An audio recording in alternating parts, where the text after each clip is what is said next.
पांडु का राज्य अभिषेक। चलो कहानी शुरू करते हैं। धृतराष्ट्र जन्म से ही अंधे थे, अतः उनकी जगह पर पांडु को राजा बनाया गया। इससे धृतराष्ट्र को सदा अपनी नेत्रहीनता पर क्रोध आता और पांडु से द्वेष भावना होने लगती। पांडु ने संपूर्ण भारतवर्ष को जीतकर कुरु राज्य की सीमाओं का यवनों के देश तक विस्तार कर दिया। एक बार राजा पांडु अपनी दोनों पत्नियों कुंती तथा माद्री के साथ आखेट के लिए वन में गए। वहां उन्हें एक मृग का प्रणयरत जोड़ा दृष्टिगत हुआ। पांडु ने तत्काल अपने बाण से उस मृग को घायल कर दिया। मरते हुए मृगरूपधारी निर्दोष ऋषि ने पांडु को शाप दिया, राजन, तुम्हारे समान क्रूर पुरुष इस संसार में कोई भी नहीं होगा। तूने मुझे प्रणय के समय बाण मारा है, अतः जब कभी भी तू प्रणयरत होगा तेरी मृत्यु हो जाएगी। इस शाप से पांडु अत्यंत दुखी हुए और अपनी रानियों से बोले, हे देवियों, अब मैं अपनी समस्त वासनाओं का त्याग करके इस वन में ही रहूंगा, तुम लोग हस्तिनापुर लौट जाओ। उनके वचनों को सुनकर दोनों रानियों ने दुखी होकर कहा, नाथ, हम आपके बिना एक क्षण भी जीवित नहीं रह सकती। आप हमें भी वन में अपने साथ रखने की कृपा कीजिए।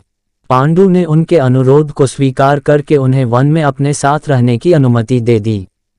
इसी दौरान राजा पांडु ने अमावस्या के दिन ऋषि मुनियों को ब्रह्मा जी के दर्शनों के लिए जाते हुए देखा। उन्होंने उन ऋषि मुनियों से स्वयं को साथ ले जाने का आग्रह किया। उनके इस आग्रह पर ऋषि मुनियों ने कहा, राजन, कोई भी निसंतान पुरुष ब्रह्मलोक जाने का अधिकारी नहीं हो सकता, अतः हम आपको अपने साथ ले जाने में असमर्थ हैं।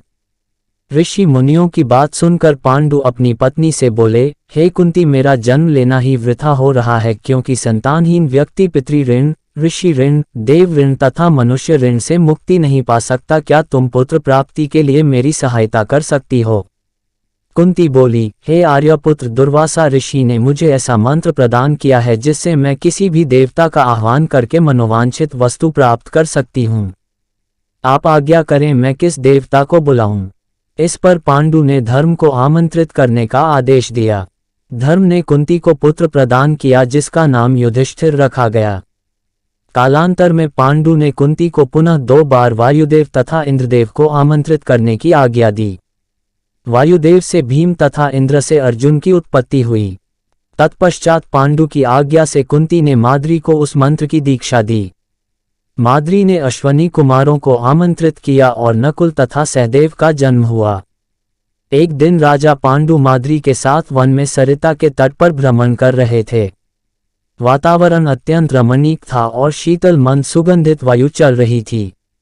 सहसा वायु के झोंके से माद्री का वस्त्र उड़ गया। इससे पांडु का मन चंचल हो उठा और वे प्रणय में प्रवृत्त हुए ही थे कि शापवश उनकी मृत्यु हो गई। माद्री उनके साथ सती हो गई, किंतु पुत्रों के पालन पोषण के लिए कुंती हस्तिनापुर लौट आई।